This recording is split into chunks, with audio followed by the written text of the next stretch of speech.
You can lie down inside this room and rest while Will makes us dinner. Pizza from the wood-fired oven. Tomato and basil from our garden. Not bad for a pizza chef. Now I understand why you wanted to keep it a secret.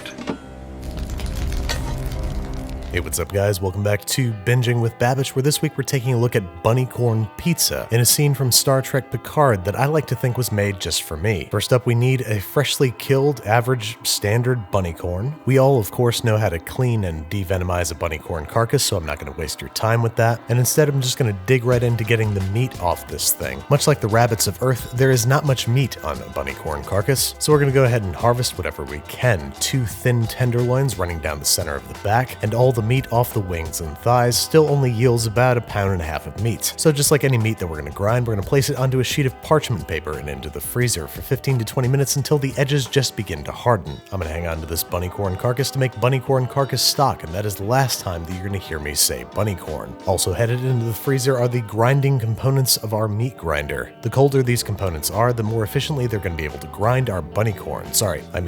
Meat. Speaking of which, we are retrieving our meat from the freezer and beginning to feed it through our meat grinder. I've got it headed through a medium plate because I want the sausage to still have some texture and not be too emulsified or smooth. I'm grinding this all into a small bowl so we can apply some Italian spices to it because it just makes the most sense in the context of this pizza. First up, 2 or 3 small cloves of garlic pressed through a garlic press, about 1/2 tablespoon's worth of finely chopped rosemary, a healthy shake of whole fennel seeds. This is kind of what makes Italian sausage, a tablespoon or 2 of freshly grated yellow onion, a 1/2 teaspoon of sweet American paprika, a few twists of freshly ground black pepper, and about 2 teaspoons of kosher salt. Then optionally you can add a pinch of red pepper flake if you want to make this spicy Italian rabbit sausage. Plus I always love to add a little bit of freshly grated nutmeg. And now we're going to rigorously mix everything together, punching it down and smearing it as necessary to make sure that everything is evenly dispersed throughout the sausage. And there you have it, a very unique, very delicious, and very Star Trek appropriate pizza topping, which we're going to wrap very tightly in plastic wrap all the way down onto the surface of the meat, because we're going to let this hang out in the fridge for 24 hours so those flavors can get to know each other. Just barely enough time to make some true Neapolitan style pizza dough, which unlike most other pizza doughs only contains 4 ingredients. 500 grams of bread flour, 8 grams of kosher salt, Tiny whisked those to combine real quick before measuring out 350 grams of tepid tap water. Adding to that 2 grams of ideally fresh compressed yeast, or about 1/2 teaspoon of dried instant yeast. Tiny whisked that to combine as well before adding to the flour mixture, affixing dough hooks to our stand mixer, and getting to mixing. We just want to let this guy run on low speed for about a minute until everything comes together and no dry clumps remain.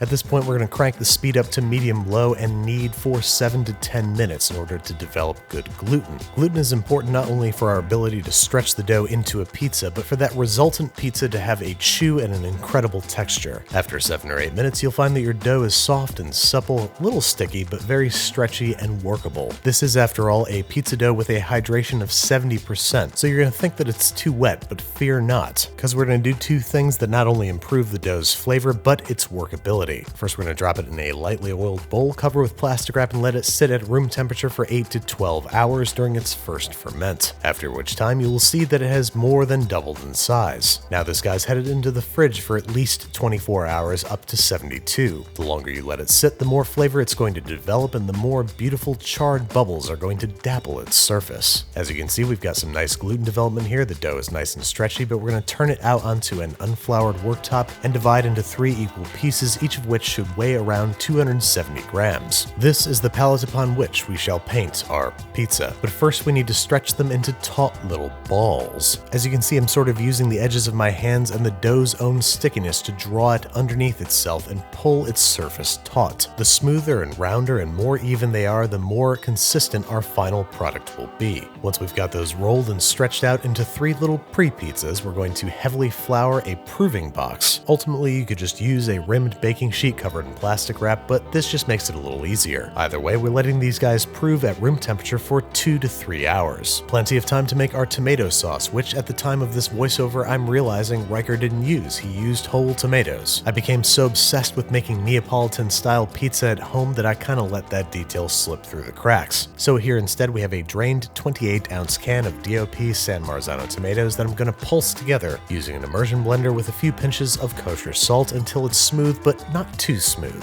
Last but not least, we have to do a little bit of prep on our you-know-what sausage. I'm just going to par cook it by pressing it into a patty and placing it into a preheated pan, searing it on both sides until still pink in the middle, because while we want the meat to have some color and texture, we want it to finish cooking on the pizza. To wit, here comes one of our proved dough balls, which you're going to find have become impossibly soft and pillowy. We're just going to coat the dough generously on both sides with flour before turning out onto our work surface and beginning to pinch into a pizza. This starts by pressing a sort of boundary into the outside of the dough that will eventually serve as our crust. Then using our fingers, we're going to press it out in the center, and then it's time to lift and stretch. At first using our splayed fingers and eventually our knuckles using gravity to spread the dough ever thinner into a pizza crust so thin you can damn near see through it when you hold it up to the light. Go ahead and pinch to pop any giant bubbles forming in your pizza pie, and once you get it out to a radius of about 10 to 11 inches, we're ready to start saucing and cheesing and all the rest. First up, a thin but confident layer of our pureed San Marzano tomato sauce. Do not be afraid to pop any overzealous bubbles that threaten to undermine your pizza. Next up, some chunks of torn mozzarella di bufala. This is a relatively high moisture mozzarella, which is going to result in kind of a soupy pizza, but that's kind of what Neapolitan pizza is all about. Next up, some torn pieces of our alien rabbit sausage, which should ideally be just a little undercooked in the center, but do not worry, it's going to finish cooking in the oven. And then for the life of me, I could not find any Anterian basil, so here's some earth stuff. And then unfortunately, to be accurate, we need to fire this pizza in a wood-fired oven, but obviously I don't have one of those, so instead we're going to have to settle with, I'm just kidding, I got one right here. I'm clocking about 900 degrees Fahrenheit in the back of the oven and about 750 up front, so we're ready to drop in our pizza, which thanks to this real honest-to-God motherfucking pizza oven is going to cook in about 90 seconds. It's going to start to char in the back after about 20 seconds, so we need to pull it out and rotate it 90 degrees, repeating every 15 to 20 seconds or so until the pizza is fully evenly cooked. This method takes a little bit of time, practice, and patience to get right, but as you can see, the rewards are superlative. An honest-to-God Neapolitan-style pizza from the comfort of your backyard, deck, or in my case, rooftop. My crust is a little bit too big, again, something that takes time and practice to master, but for a first try, I mean, come on. Holy shit. I've never made anything quite like this in my home kitchen before, and as amazing as the pizza itself is, the rabbit sausage is also incredible. If you were to repeat this recipe with ground pork, you'd end up with the best Italian sausage you've ever had. I know that this episode is kind of a stretch, I forgot the whole heirloom tomatoes, but this pizza boldly goes where no Babish episode has gone before. And no, I'm not just saying that to appease my fellow Star Trek nerds, this goes beyond the Clean Plate Club into the clean hearts and minds, the clean conscience club, the Chateau Picard 86 Cabernet Sauvignon with pizza and old friends club. Hey guys, whoever you are, wherever you are, I just want to wish you safety, happiness, and peace. This is a frightening and uncertain time, but to me, it's ironically reassuring that we're all in this together. I'm incredibly lucky to be able to work from home, so I'll endeavor to continue posting my shows on schedule in the coming weeks.